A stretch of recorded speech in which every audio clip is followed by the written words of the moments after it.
Oke, minasang, hari ini kita ketemu lagi di channel Onigiroku setelah sekian lama. Tidak upload-upload video ya, sumimasen desta, mohon maaf. Karena memang ya ada masalah tertentu lah, ya, masalah kerjaan tentu saja, ya jadi mohon maaf sekali minasang. Dan saya sangat terima kasih banget ya kepada teman-teman yang masih terus pantengin walaupun udah lama nggak upload ya. Terima kasih banget ya, karena sudah terus mengikuti channel ini dan akhirnya kita di sesi kali ini kita akan masuk ke seri JLPTN 5 ya. Akhirnya ya setelah sekian lama kita sudah mempelajari berbagai macam hal di channel Onigiroku ya. Videonya yang diupload memang belum terlalu banyak sih, tapi kita akhirnya bisa atau saya akhirnya bisa bikin materi seputar JLPTN 5 ini ya. Mungkin minasang juga cukup excited ya sama seperti saya karena materi JLPT ini cukup cukup apa namanya cukup terkenal nih ya. Jadi banyak yang request beberapa di antara kalian dan walaupun udah lama nggak upload video tapi tenang aja. Saya tuh tetap baca komentar-komentar dari minasang ya, dari kalian semua. Ya sempat kaget sih karena dulu kan cuma 300 subscriber terakhir dilihat ya. Kemarin itu udah hampir 700 ya. Jadi sepertinya cukup excited sekali. Ya makanya daripada itu ya kita mulai aja di seri baru ini dan kebetulan materi JLPT ini adalah materi yang cukup dicari lah, cukup dicari, cukup uh, perlu kita pelajari ketika kita mempelajari bahasa Jepang khususnya sampai ke tingkat mahir gitu ya. Nah, tapi di seri kali ini kita akan memulai seri JLPT khusus materi N5 ya. Seri JLPT N5 ini kita akan bahas tuntas ya, dari mulai tata bahasa dan sedikit kosakata. Jadi di seri JLPTN 5 ini akan kita bahas seputar tata bahasa saja yang mungkin lebih banyak ya. Karena kalau menurut saya tuh banyak yang sering nanya tuh di bagian tata bahasa dan bingung di bagian tata bahasanya atau bumpo. Makanya kita akan bahas di seri JLPT N5 ini ya. Tapi kali ini kita akan bahasnya mengenai pengenalan saja ya. Gitu ya. Jadi nggak usah panjang lebar lagi. Ya, sekali lagi mohon maaf karena sudah tidak lama. Apa udah lama nggak upload video ya? Bukan lama, lama banget kali ya. Rasang ya. Sumimasen desta. Nah, makanya untuk membayar itu kepada teman-teman yang masih stay tune terus nonton Onigiroku, maka kita mulai seri JLPTN 5. Nanti juga ada seri JLPTN 4 ya, minasang ya sebelum kita lanjut membahas tentang pengenalan seputar JLPT ini ya. Nanti seiring dengan dibuatnya video ini atau materi JLPT-N5 nanti juga akan dibuatkan berbarengan JLPT seri N4 ya. Jadi yang mungkin kayaknya N5 udah lulus saya gitu loh ya. Saya udah lulus N5 tapi mau N4 aja lah. Ya nanti dibuatkan videonya ada ya. Pokoknya untuk sekarang ini saya fokusnya bikin materi N5 dan N4 dulu ya. N3-nya belum ya. Begitu ya karena materinya cukup banyak juga N4 ya. Nanti akan dibuat seringkas mungkin, sepadat mungkin supaya tidak bingungkan binasang ya yang belajar di sini. Jadi itu aja mungkin ya pengenalan di intro saya ya setelah sekian lama tidak upload video. Aduh, malu sekali aku. Ya, oke kita langsung saja dimulai dari JLPT sesi pengenalan atau hajime nya ya. Jadi di sesi video kali ini tolong bersabar dulu ya minasang karena kita belum bahas mengenai pelajarannya atau isi dalamnya gitu lah ya. Tapi kita masih bahas mengenai apa itu JLPT-nya saja ya. Dan ini juga membantu teman-teman bagi yang belum tahu apa itu JLPT ya. Oke, langsung aja kita masuk ke pembahasan. Oke, yang pertama ada 8 poin yang akan dibahas di video ini yaitu apa itu JLPT, level ujian JLPT apa gitu ya. Jadi pada nanya JLPT itu apa nih? Nah, kita akan bahas di sini. Level ujiannya ada apa aja gitu ya. Kemudian jenis materinya yang diujiankan apa aja, materi yang akan dikuasai itu apa aja setelah kita lulus JLPT gitu ya. Jadi seberapa jago sih orang kalau udah lulus JLPT ini gitu loh ya. Nanti kita akan lihat. Kemudian syarat lulus JLPT itu apa ya. Ini pertanyaan-pertanyaan umum sih yang biasanya tanyakan ya, ketika orang ingin ikut tes tertentu lah, khususnya JLPT. Terus yang keenam adalah kapan waktu tes dan pendaftarannya, ya ujian JLPT. Yang terakhir adalah, ya ini yang akan kita bahas ya, seri kita kali ini yaitu materi prerequisite sebelum belajar JLPT N5. Gitu ya.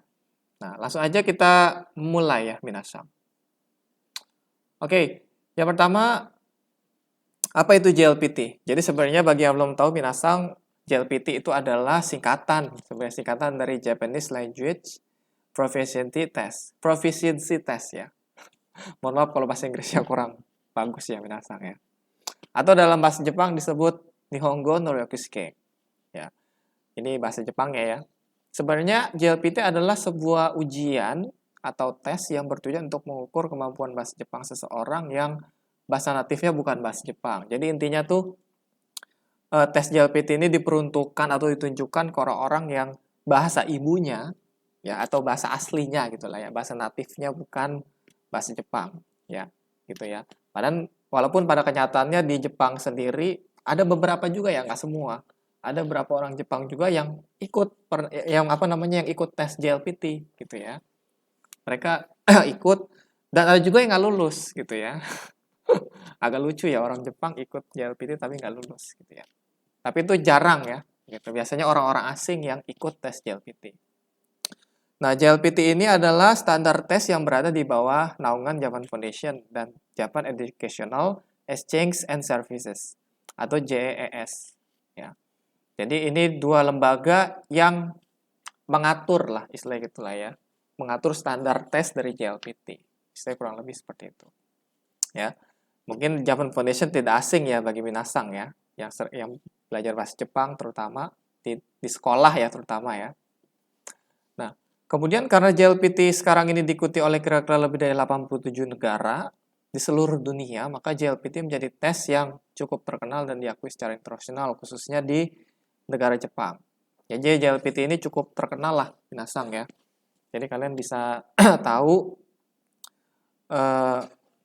mengenal ya, karena memang cukup terkenal juga tes JLPT ini ya. Jadi dia kalau kita pengen ikut beasiswa gitu ya, pengen ikut beasiswa atau pengen kuliah di Jepang atau pengen kerja di Jepang, biasanya dibutuhkan sertifikat JLPT ini gitu ya. Karena sertifikatnya memang sudah diakui secara internasional ya, khususnya di negara Jepang itu sendiri. Nah, kemudian level ujian JLPT. Level ujian JLPT itu ada beberapa level ya yang perlu minasang ketahui. Ya, oh ya mohon maaf nih sepertinya videonya agak cukup panjang, tapi gak usah khawatir, nanti saya akan bikin part-partnya ya. Jadi mungkin minasang part apa aja yang nggak ngerti nanti boleh diklik aja. Gitu ya. Oke. Yang pertama level N1. Level N1 ini adalah level tingkat sangat mahir lah. Ya, ini sensei lagi. Ini biasa ngajar di sekolah jadi menyebutnya sensei lagi. Ini saya biasanya nyebutnya tingkat sangat mahir kalau level N1. Lalu N2 itu tingkat mahir, N3 itu setara tingkat menengah lah. N4 tingkat menengah dasar dan N5 tingkat dasar. Jadi itu level-levelnya ya. Yang akan kita pelajari di sesi kita kali ini, yaitu seri JLPT N5 adalah, ya ini, level N5 ya, atau tingkat dasarnya saja. Ya. Begitu ya minasang ya. Oke, itulah mengenai level ujian JLPT ya, mengenai level N1, N2, N3, N4, N5. Jadi istilahnya N5 itu paling mudah lah, gitulah ya. N1 itu paling sulit, gitulah intinya, gitulah ya. Kalau lebih ya. Oke ya, itulah mengenai level ujian JLPT. Selanjutnya jenis materi di JLPT. Jadi materi apa sih sebenarnya yang diujiankan di tes JLPT gitu ya, minasang ya. Nah, untuk tiap-tiap level itu punya materi yang hampir mirip sebenarnya ya.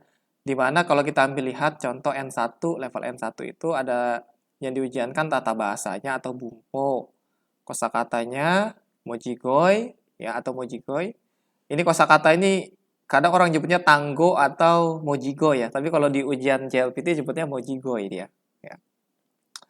Membaca atau dokai ya, itu total waktunya 110 menit untuk level N1 dan cokai itu 60 menit ya N1 ya.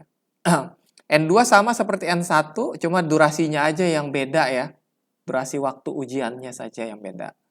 Lalu kalau N3, N4, dan N5 itu ada 3 sesi ya. Kalau N1, N2 kan hanya 2 sesi saja. Habis itu udah kelar tuh, udah selesai tuh. Kalau N3 sampai N4 itu ada 3 sesi yang masing-masing punya waktunya ya. Jadi kosakata misalnya N3 tuh ya, 30 menit, tata bahasanya 70 menit, mendengarnya 40 menit gitu ya. N5 dan seterusnya ya. Tapi waktu ini nggak usah khawatir karena sudah disesuaikan dengan level ujiannya masing-masing ya. Jadi kayak walaupun terkesan N5 itu kayak terlalu cepat deh 20 menit, tapi memang karena soalnya menurut standar itu mudah gitu ya. Makanya waktunya nggak terlalu panjang gitu ya. Nah, itulah mengenai jenis materi yang akan diujiankan dan durasi ujiannya tuh ya. Yang ada di JLPT di masing-masing level. Oke, selanjutnya materi yang akan dikuasai. Jadi setelah lulus JLPT itu kira-kira kita akan bisa apa sih gitulah. Gitu kurang lebih ya intinya ya. Nah, yang pertama kalau levelnya N1 ya kalian bisa minasang bisa lihat di sini di tabel ini ya. N1 itu akan menguasai kurang lebih 2000 kanji ya. Kosakata 10.000 kanji ya. Jadi ini syaratnya lah kurang lebih gitu lah. Selain materi yang akan dikuasai ya. Jadi syaratnya kalau N1 itu syaratnya harus minimal menguasai atau kira-kira 2000 kanji dan kira-kira 10.000 kosakata misalnya gitulah. Dan materi lainnya misalnya mampu memahami berbagai macam percakapan dan tulisan di situasi apapun ya. Dan memahami makna dan perbedaan kalimat. Jadi kalau N1 tuh bisa memahami berbagai macam percakapan dan tulisan di situasi apapun. Ya. Jadi benar-benar jago banget ya atau sangat mahir ya, cocok ya julukannya ya. Ya, kalian bisa lihat lah ya untuk level-level yang lain kita ambil contoh level N5 yang akan kita pelajari. Itu kira-kira ada 100 kanji yang harus kita capai lah ya kita pelajari ya. Dan kosakatanya kurang lebih 800. Dan memahami kalimat standar jika ditulis dengan hiragana atau dengan kanji yang sederhana. Ya, itu dia. Next. Terus syarat lulus JLPT apa? Syarat lulus JLPT itu dibagi menjadi beberapa ini ya, beberapa poin ya atau skor ya minasang ya. Skor untuk N1 itu 180 ya maksimal ya. Tapi kayaknya kita kan hanya kebetulan karena kita serinya N5, kita langsung aja ke N5-nya ya. Nah, skor maksimalnya itu 180 poin ya. Ya 180 poin tuh perfect lah setelah gitulah ya. Nilai mentoknya segitu. Ya. Oke, itu 180 poin ya nilainya untuk N5. Dia skor maksimalnya segitu ya. Tapi kalian tidak harus 180 untuk lulus sebenarnya ya. Karena ini ada standarnya untuk rata-rata lulus itu dikatakan lulus ya. Itu poinnya 80 poin untuk N5 ya. Ya. Karena mereka tiap sesi punya rank skornya masing-masing. Misalnya untuk sesi vocabulary, tata bahasa dan membacanya nih ya. Itu skor maksimalnya 120 poin. Tapi kamu bisa lulus sebenarnya kalau sudah memenuhi 38 poin ya dari 120 poin itu. Dan untuk listeningnya ada 60 poin skor maksimumnya. Tapi kamu bisa dinyatakan lulus kalau skornya 19 poin. Ya, itu jadi kalau lihat dari skornya minasang bisa mengetahui ya bahwa memang skornya ini tidak harus perfect baru lulus gitu ya. Ada standarnya. Ya, jadi nggak usah khawatir.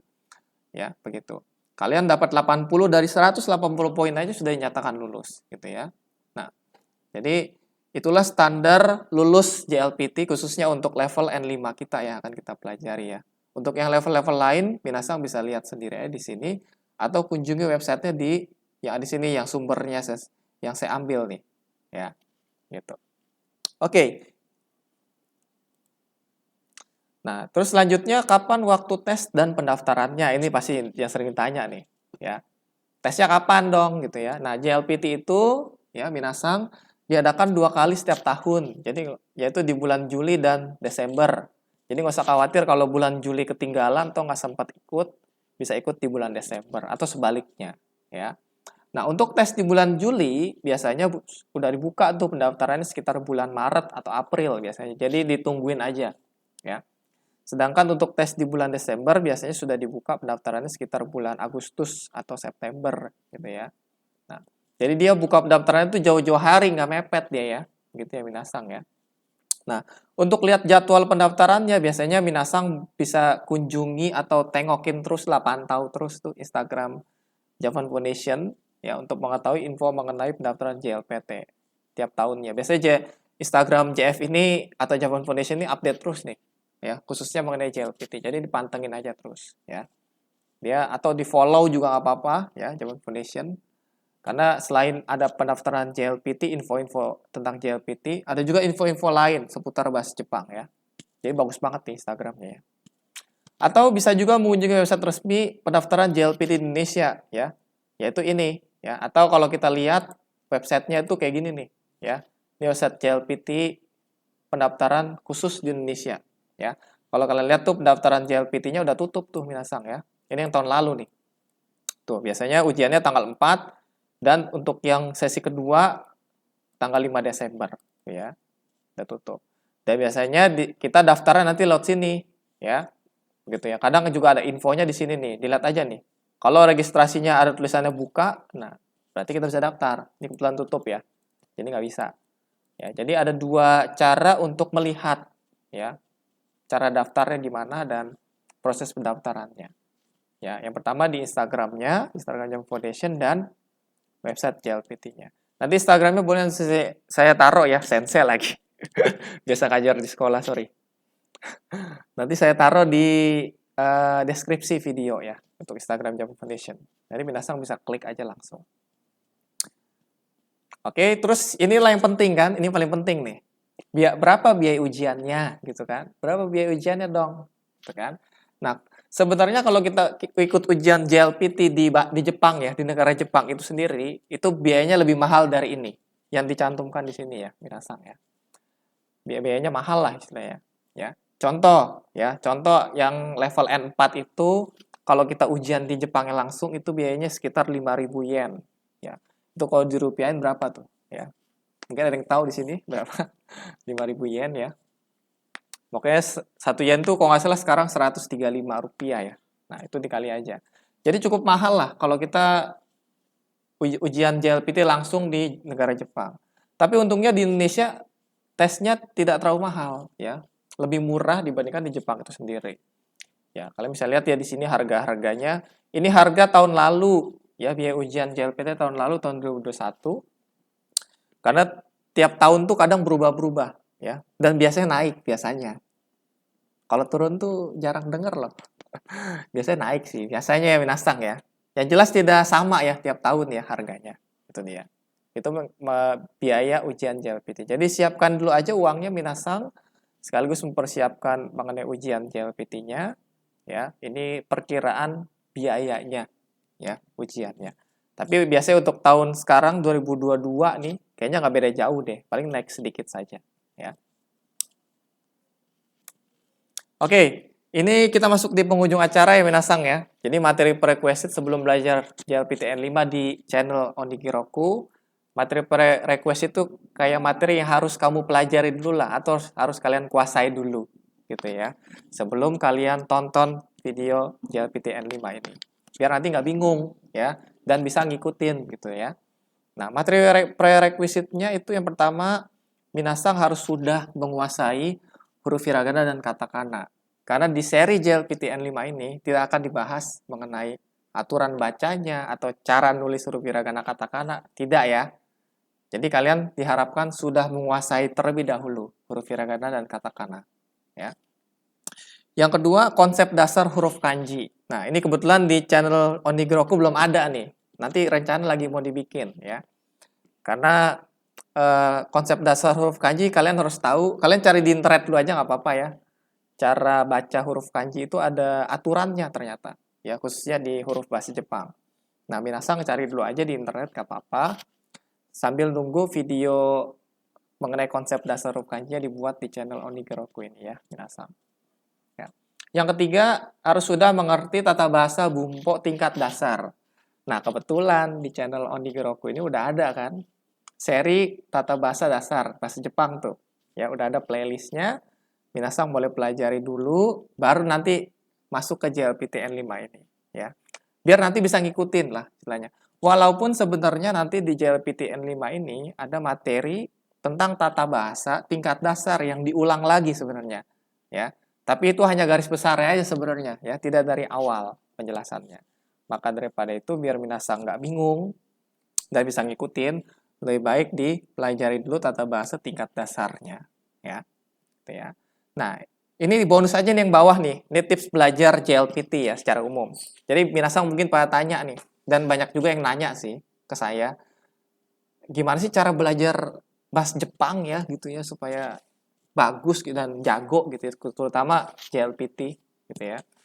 Sebenarnya saya cuma bisa kasih 3 ini hal aja ya. Kata kuncinya ada berlatih ya, berlatih membaca kalimat dalam bahasa Jepang, berlatih mendengar, sama berlatih menulis ya, begitu. Jadi intinya ada berlatih. Ya, kalau kalian berlatih terus kemungkinan bisanya itu tinggi lah gitu ya. Nah, jadi kalau orang tanya tips belajar JLPT atau belajar bahasa Jepang apa? Ya tipsnya ini 3 ini aja. Tidak ada yang lain gitu ya. Ya, binasang ya. Saya hanya bisa jawab itu ya. Karena satu-satunya caranya adalah hanya berlatih, sering-sering berlatih ya. Begitu. Ya. Oke, itu aja mungkin mengenai seri kita kali ini ya, pengenalan mengenai JLPTN 5 ini sebagai penutup ya. Ini ada informasi website-website mengenai JLPT lebih lengkap. Minasang mungkin boleh tanya ya, ini website-nya kalau dibuka ini bentuknya seperti ini ya. Dan kalian bisa lihat tuh mengenai test registration prosesnya, testing and result notification-nya kayak gimana ya. Bahkan kita bisa ada sampel question buat kita latihan ya. Pengen lihat soal JLPTN 5 tuh kayak apa? Bisa latihan dulu di sini ya. Nggak apa-apa ya. Ini cukup lengkap ya websitenya. Nah, atau website berita untuk melatih baca nih, biasa sensei lagi kan. Biasa saya belajarnya di sini ya Minasang ya. Untuk belajar baca ya, belajar baca huruf-huruf Jepang biasanya di sini. Ya, karena ini cukup mudah dipahami lah ya. Oke, itu ya mengenai materi kita kali ini ya, mengenai pengenalan JLPTN 5 ya. Di video berikutnya kita akan langsung masuk ke materi-materi seputar tata bahasa JLPTN 5 ya, yang akan cukup seru lah sepertinya ya Minasang untuk kita pelajari. Itu aja mungkin ya. Sekian, terima kasih. Ya, arigatou gozaimasu. Mohon maaf kalau ada yang kurang-kurang. Kalau ada pertanyaan seputar JLPTN 5 yang mungkin belum dibahas di sini, boleh tanya di kolom komentar ya, Minasang. Itu aja mungkin. Sampai ketemu di video berikutnya. Arigatou gozaimasu.